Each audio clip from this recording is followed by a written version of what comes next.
Hello friends, ಎಲ್ಲರಿಗೂ ನಮಸ್ಕಾರ. ಇವತ್ತೊಂದು ರುಚಿಯಾದ ಸಾರಿನ ರೆಸಿಪಿಯೊಂದಿಗೆ ಬಂದಿದ್ದೇನೆ.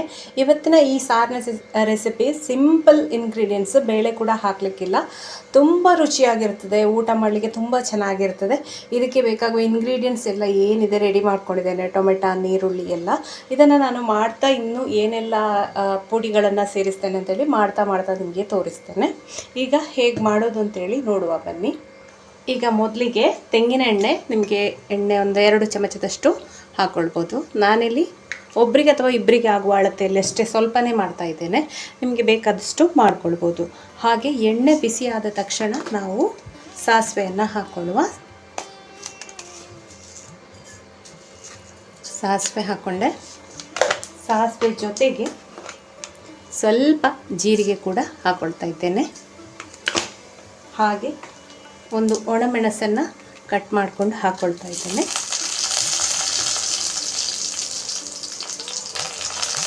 ಒಣಮೆಣಸು ಫ್ರೈ ಆಗ್ತಾ ಇದ್ದಾಗೇ ಸ್ವಲ್ಪ ಕರಿಬೇವು, ಹಾಗೆ ಒಂದು ಹಸಿಮೆಣಸು. ನೀವು ಬೇಕಾದರೆ ಹಸಿಮೆಣಸು ನಿಮ್ಮ ಖಾರಕ್ಕೆ ಅನುಕೂಲವಾಗಿ ಜಾಸ್ತಿ ಕೂಡ ಹಾಕ್ಕೊಳ್ಬೋದು. ಇದೆಲ್ಲ ಕೂಡ ಚಟ ಅಂತ ಹೇಳಿ ಅನ್ನಬೇಕು.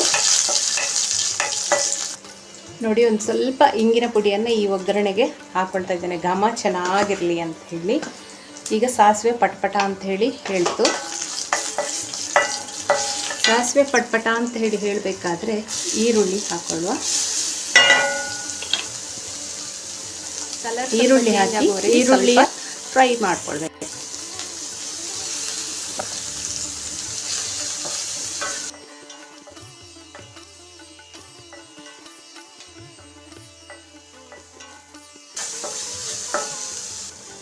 ನೋಡಿ, ಇಲ್ಲಿ ಈಗ ಈರುಳ್ಳಿ ಫ್ರೈ ಆಗ್ತಾ ಬಂತು. ಹಾಗೆ ಇಲ್ಲಿ 2 ಟೊಮೆಟೊ ಹೆಚ್ಚಿಟ್ಟುಕೊಂಡಿದ್ದೇನೆ, ಅದನ್ನು ಹಾಕೊಳ್ಳುವ. ಟೊಮೆಟೊ ಹಾಕಿ ಟೊಮೆಟೊ ಚೆನ್ನಾಗಿ ಬೇಯಬೇಕು, ಅಲ್ಲಿಯವರೆಗೆ ನಾವು ಇದನ್ನು ಫ್ರೈ ಮಾಡ್ಕೊಳ್ಬೇಕು. ಇದು ಬೇಯಲಿಕ್ಕೆ ಒಂದು ಸ್ವಲ್ಪ ಉಪ್ಪನ್ನು ಈಗ ಹಾಕ್ಕೊಂಡಿದ್ದೇನೆ, ಆಮೇಲೆ ರುಚಿಗೆ ಎಷ್ಟು ಬೇಕಷ್ಟು ಉಪ್ಪನ್ನು ಹಾಕ್ಕೊಳ್ಬೋದು. ಹಾಗೆ ಈ ಟೊಮೆಟೊ ಮತ್ತು ಈರುಳ್ಳಿ ಈಗ ಚೆನ್ನಾಗಿ ಬೇಯಬೇಕು. ಒಂದು ಸ್ವಲ್ಪ ನೀರು ಹಾಕಿ ಮುಚ್ಚಿ ಬೇಯಿಸುವ. ನೋಡಿ, ಈಗ ಟೊಮೆಟೊ ಚೆನ್ನಾಗಿ ಬೆಂದಿದೆ. ಇದನ್ನು ಸ್ವಲ್ಪ ನೋಡಿ, ಇದರಲ್ಲಿ ಟೊಮೆಟೊ ಚೆನ್ನಾಗಿ ಬೆಂದಿದೆ. ಈಗ ಇದಕ್ಕೆ ಉಪ್ಪು ಸ್ವಲ್ಪ ಹಾಕ್ಕೊಂಡದ್ದು, ಒಂದು ಸ್ವಲ್ಪ ಖಾರದ ಪುಡಿ ಹಾಕ್ಕೊಳ್ತಾ ಇದ್ದೇನೆ. ನಿಮ್ಮ ಖಾರಕ್ಕೆ ಅನುಗುಣವಾಗಿ ನೀವು ಹಾಕ್ಕೊಳ್ಳಿ, ತುಂಬ ಬೇಡ. ಒಂದು ಸ್ವಲ್ಪ ಮೆಣಸಿನ ಹುಡಿ, ಹಾಗೆ 1 ಚಮಚದಷ್ಟು ರಸಂ ಪೌಡ್ರನ್ನು ಹಾಕ್ಕೊಳ್ತಾ ಇದ್ದೇನೆ. ನಾನು ಮಾಡಿದ ರಸಂ ಪೌಡ್ರೆ, ಅದನ್ನೇ 1 ಚಮಚದಷ್ಟು ಹಾಕ್ಕೊಳ್ತೇನೆ. ನೀವು ಯಾವುದೇ ರಸಂ ಪೌಡ್ರ್ ಯೂಸ್ ಮಾಡ್ಬೋದು, ಅಂಗಡಿಯಿಂದ ತಂದದ್ದಿರ್ಬೋದು, ನೀವು ಮನೆಯಲ್ಲಿ ಮಾಡಿದ್ದಿರ್ಬೋದು. ರಸಂ ಪೌಡ್ರ್ ನಾನು ಮಾಡಿದ್ದೆ ಹೇಗೆ ಅಂತೇಳಿ ವಿಡಿಯೋ ಇದೆ, ಇದಕ್ಕಿಂತ ಮೊದಲ ವಿಡಿಯೋ ಹಾಕಿದ್ದೇನೆ, ನೀವು ನೋಡ್ಕೊಳ್ಬೋದು ಹೆಂಗೆ ಮಾಡಿದ್ದೇನೆ, ಅಳತೆ ಎಷ್ಟು, ಯಾವುದು ಹಾಕ್ಕೊಂಡಿದ್ದೇನೆ ಅಂತೇಳಿ. ಹಾಗೆ ಒಂದು ಸ್ವಲ್ಪ ಹಳದಿ ಪುಡಿ ಇಷ್ಟು ಹಾಕಿ ಚೆನ್ನಾಗಿ ಮಗಚಬೇಕು.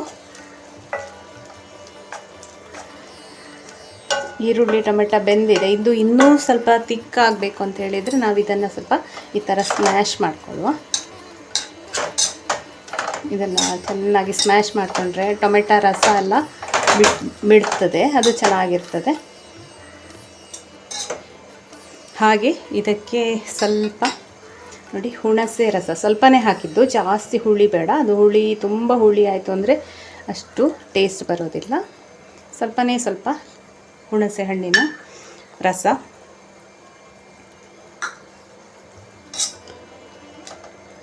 ನೋಡಿ ಇದನ್ನು ಚೆನ್ನಾಗಿ ಈ ಥರ ಸ್ಮ್ಯಾಶ್ ಮಾಡಬೇಕು.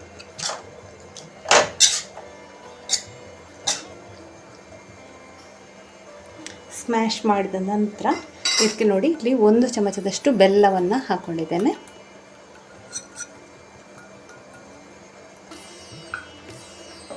ಎಲ್ಲವನ್ನು ಕೂಡ ಚೆನ್ನಾಗಿ ಮಿಕ್ಸ್ ಮಾಡೋದು.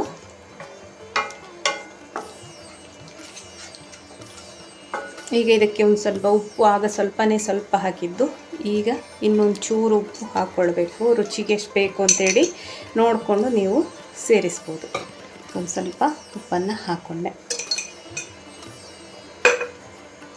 ಈ ಮಸಾಲೆ ಎಲ್ಲ ಚೆನ್ನಾಗಿ ಮಿಕ್ಸ್ ಆಗಿದೆ. ಈಗ ಸಾರಿನ ಕನ್ಸಿಸ್ಟೆನ್ಸಿ ಬರಬೇಕಲ್ವ ನಮಗೆ, ಅದಕ್ಕೆ ಎಷ್ಟು ಬೇಕಷ್ಟು ನೀರನ್ನು ನಾನಿಲ್ಲಿ ಬಿಸಿ ನೀರನ್ನೇ ಆ್ಯಡ್ ಮಾಡ್ಕೊಳ್ತಿದ್ದೇನೆ. ಯಾಕೆಂದರೆ ಇದು ಬೇಗ ಆಗ್ತದೆ, ಬಿಸಿನೀರೇ ನಾವು ಆ್ಯಡ್ ಮಾಡಿತು ಅಂದರೆ ತುಂಬ ಬೇಗ ಆಗ್ತದೆ.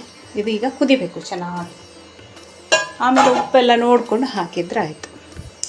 ಈಗ ಇದಕ್ಕೆ 1-2 ಚಮಚದಷ್ಟು ತೆಂಗಿನಕಾಯಿ ತುರಿ ಹಾಕ್ಕೊಂಡೆ. ತೆಂಗಿನಕಾಯಿ ತುರಿ ಹಾಕಿ ಇನ್ನೇನು ಜಾಸ್ತಿ ಕುದಿಸಬೇಕು ಅಂತ ಇಲ್ಲ.